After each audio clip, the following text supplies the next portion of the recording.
it's the new Breggy News. Go ahead, Breggs. Tell us about this new venture that we're taking, why people hated this segment, so we had to remove it from our feature show, what we're doing wrong, what's happening. Well, what we were doing for Real or Fake Live was we had a couple different segments. We started out with Real or Fake. We did Breggy News. Then we sometimes did a poll. And then we did some paranormal trash. But it seemed that people would stop watching the live stream once we went into Breggy News. They weren't having it, man. I think they just got bored. I think they enjoy the videos more, which I don't blame them. I've been fighting you for probably a couple of years now that I don't want to do Breggy News anymore. Apparently I don't have a say in this. So, well, listen, it's not that we don't have a say. It's that we're starving. We're starving for content, and we decided to make this our own video. So, listen, if you see the title, it's not like you're being roped in by Real or Fake. Not that that is a gem of a show, but if for whatever reason you enjoy it, you know that this is just Breggy News now, and you could not watch.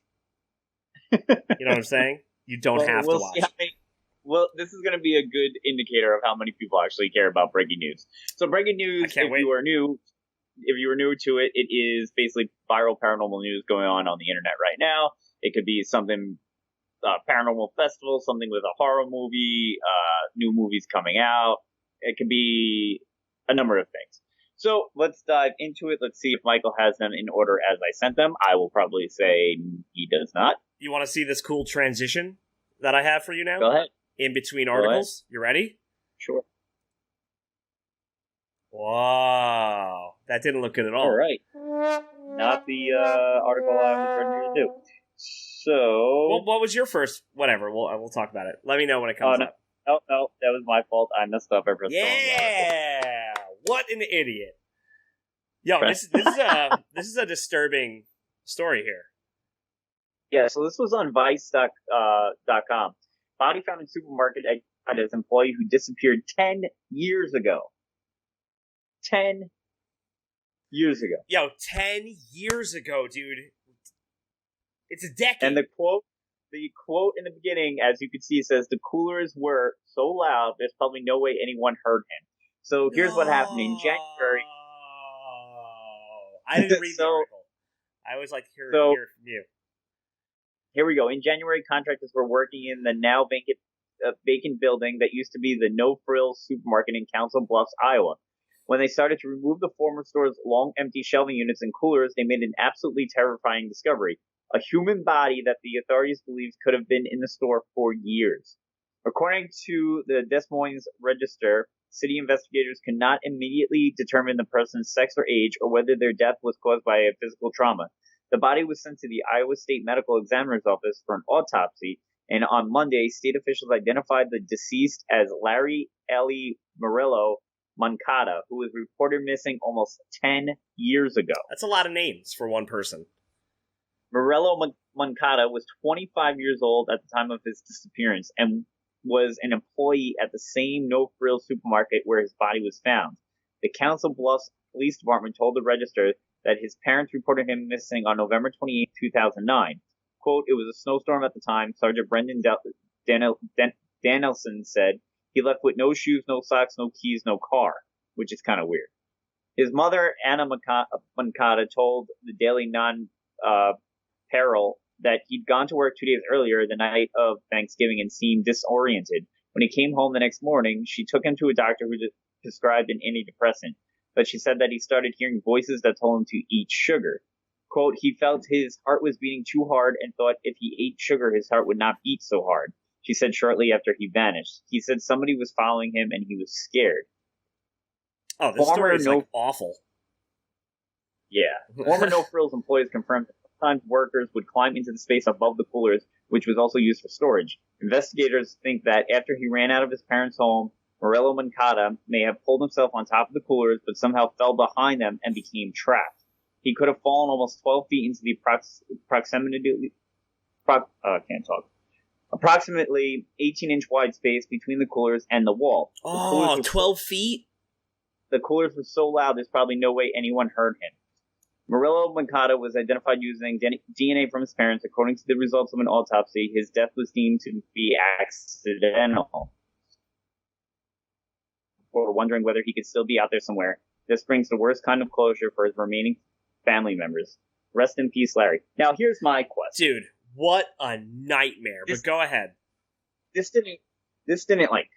person didn't smell. Like, the body didn't smell. It wasn't like he was, it was in the cooler, dude. It was in the cooler. No, it wasn't. It wasn't. It was behind the cooler? Correct. Yeah, that must have stank real bad, dude. Whatever they found behind that cooler was gross. Okay? Yeah, I'm sorry, Larry. Rest in peace. When I first saw this, and I read that top line where it said the coolers were so loud, there's probably no way anyone could hear him. Could have heard him. Anyone heard him? I'm thinking he fell somehow and got trapped in the coolers. Or not fell, but somehow got trapped in the coolers and nobody realized. And he, froze to death. But those coolers probably aren't even cold enough to freeze a body anyway. But if it's behind the coolers, it's not keeping anything cool. If anything, it's probably hotter because the coolers are running. Right. Well, that's what I'm saying. How did nobody smell this and investigate it for 10 years? It must have been a cold room. It must have been cold. It had to have been. I don't know, man. They don't say anything about being cold. I don't know, man. That's messed up. 10 years is a long time. 10 years. This story, first of all, you fall and you're trapped in that tight space. What a horrifying way to go. Yeah, it's awful. Obviously, there was some other stuff going on with him, too, that contributed to this, but he probably, they said it was a big fall. He probably got knocked unconscious and then just couldn't get out. Yeah, that was it. It's messed up. All right, let's move on. Sorry, Larry. See you later, buddy. I feel bad that we're telling your awful story on this stupid show. All right, next article here. All right, here. This is from WeLikeLA.com. There's a free creepy carnival coming to Hollywood for the It Chapter 2. Next month, Pennywise the Dancing Clown returns to Hollywood with the second terrifying immersive event. And unlike the Losers Club, we don't even have to wait 27 years for the Spider Clown from another dimension to revisit our nightmares. The Derry Canal Days Festival will open to the public on August 15th at the corner of Hollywood and Vine, drawing from the forthcoming It Chapter 2, which hits theaters on September 6th. As you may recall, my eyes are going. The Neibolt House showed up on that very same corner, typically in an ordinary parking lot in the summer of 2017. Fans of It know that the Neibolt House is the crumbling manor on Neibolt Street that Pennywise calls home. Those who ventured inside the Hollywood pop-up haunt were treated to a 7-minute study in claustrophobia. No, this is just like Larry. Go ahead. For It Chapter 2, Warner Brothers is doing something a little different. The Derry Canal Days Festival promises a peek into the upcoming film. Little info is available at this time, but we do know guests will filter through 10 different interactive spaces over the course of a whole 40 minutes, a much longer terror tour than the previous iteration. It Chapter 2 picks up 27 years after the events of It Chapter 1. Our 7 heroes are all adults who think they defeated Pennywise in a showdown in the sewers of Derry, Maine, which still bears the scars of the haunting, but most of them have moved on and, most importantly, away. Mike Hanlon, however, remained in Derry and became the small town's librarian. It's Mike who realizes that Pennywise is back and who must try to reunite the gang to defeat the evil clown once and for all. You can watch the latest trailer released at San Diego Comic-Con to tide you over until August. At about 59 seconds in, you'll see a glimpse of a carnival, which contains very scary House of Mirrors. Could that be the Warner Brothers house? I bet. Could that be what Warner Brothers has in store for us? So this festival with the It Experience Chapter 2 runs August 15th through September 8th with daily hours from 2 to 11 p.m. Reservations are free and can be made online starting July 31st. If reservations are gone before you can snag one, you may join the standby line outside the attraction. The event is open to those 18 and over or 17-year-olds who are accompanied by an adult. Cool. So that's pretty cool. I might end up checking that out while I'm back in LA. A lot of people don't like the adult version of the story. I love it. I love that part. Have you read the book? No. It's so good. It gets all weird and like mystical and strange. And it's great. I don't even think I fully watched the first movie, the first adaptation of it. It's good. To be honest with you, it's good. It's weird. I really enjoyed it. But the other thing they're saying about this movie is it's going to be basically as long as Endgame. Oh wow! So it's going to be close to 3 hours. Yeah, because it's a crazy story, dude. It's like they go into like this nether realm, and like Pennywise is some like creature from the universe. It's so weird. Yeah, but it's great. It's great. I love it. It's great. All right. Well, let's move on here. This looks cool. From NBCLost.com. When we often think of some of horror's best baddies at work of works of pure and frightening fiction, there is a scientific basis for some of the best-known scary movies. For what would a tale of terror be without spiderwebs and moonlight nights and the darkest of woods? These all spring from nature, of course, but they've also woven into some of our most wicked yarns. The Natural History Museum of Los Angeles will celebrate in spooky fashion the place where science, scares, and cinema meet in a brand new expedition called Natural History of Horror, set for an autumn debut. Look for the famous Universal monsters to have prominent cameos in the large-scale presentation, which will stomp much in the manner of Frankenstein's monster from October 10th right through to April 12th, 2020. That sounds like it's right up the General's alley right there. Yeah. Old horror movies. Be going to see it. So maybe I'll go, I'll take some pictures and share that with him. But that seems pretty cool, though. He doesn't like The Fly? No. I like The Fly. You ever see the one with Jeff Goldblum? Oh, no, not the movie The Fly. I said he doesn't like The Fly, so he won't be going to LA to go see this. I feel like an idiot. Let's move on. A little bit. Let's move on. All right, the last story of... So I have an update. I did a little sleuthing, and I have an update to this story. Do you know what the update is? Possibly. All right, go ahead. Could you live in a house... Oh, this is from Refinery29.com. Could you live in a house where the Manson family murdered everyone? It's on the market.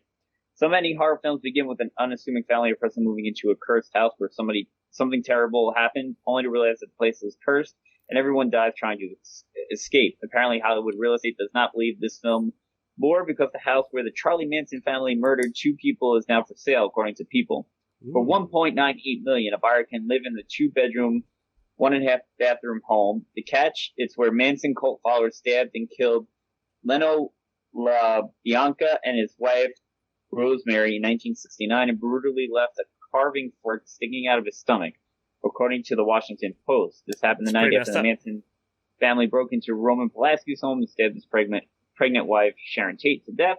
The house was listed on Redfin on July 10th, just 2 weeks before Quentin Tarantino's film about the time period and the events of the Manson murders Once Upon a Time in Hollywood hits theaters. Now, I believe the update you're going to give me is Zach Bagans, everybody. Zach Bagans steps in. He didn't waste any time. He jumped right on that. What a guy. I mean, listen, smart purchase. Sure. Smart purchase. He's going to capitalize on it. He'll probably do a couple Ghost Adventure episodes from there. And maybe even live there for a little while. I want to get that picture of him as put up as a poster, like right in my bedroom. I feel like it's a good meme picture. You know, it is a good meme picture. It is. He's a good meme guy. Yeah. So he bought that, which not shocking. The movie I want to go see, Once Upon a Time in Hollywood, and apparently a lot of people are flocking to the home of. Well, it's no longer there. It's actually a new home because they tore that down. But where Sharon Tate was murdered. It's the land, Chris. It's the land. Yeah, I know. There's a new home there. But we actually had the opportunity to go check that out a couple years ago. So it's all gated How long ago was that? 2 years? I want to say 2 years ago. So that's all I got for breaking news. That's it, man. Well, listen, this is the new format. This is what we're going to do. We'll see how it goes. And we'll see if people enjoy it. I forget that no one's watching. I forget that we're just talking to ourselves. Like they are. Thanks for tuning in, everybody, to Breggy News. Thanks, guys. Next week, more viral. All right, bye.